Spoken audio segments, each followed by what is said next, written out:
Actually আমার নাম হরিরাম রাঙ্কল। আমি রোমিওর বাবা।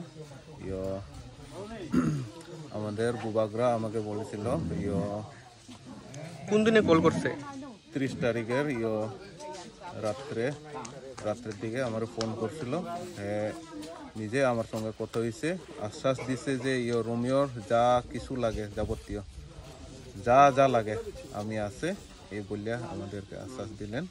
তিনি ত্রিপুরাতে নয়, দিল্লিতে আছে। 3-4 দিনের ভিতরে ত্রিপুরা আসলে আমি রোমিওর বাড়িতে আসবো, আপনার লোকে দেখা করবো, এই কথা বললে তিনি আশ্বাস দিলেন।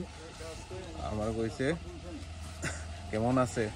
আমরা ভালোই আছি স্যার। আমরা বলছি খুব ধন্যবাদ, কিরকম লাগছে এটাও জিজ্ঞাসে। পুরো পাস হয়েছে যে আমি খুব আনন্দিত, শুধু আমি না, পুরা গ্রামবাসী, ত্রিপুরাবাসী এই রোমিও দেখিয়া সবাই আনন্দিত হয়েছে। আশ্বাস দিছে আমি ঠিক আছে, যেদিনে ত্রিপুরা আসবো নিশ্চয় আমবাসে আসবো, রোমিওর সঙ্গে আমি দেখা করবো। কিরকম লাগছে মহারাজ এভাবে আপনারা কল করছে? আমি ভাবতে পারছি না মহারাজ আমার ফোন করছে যে এতদিন আমি আসছিল, আমার তো কোনো কেউ যোগাযোগ এরকম আটকা করে কেউ যোগাযোগ করছে না।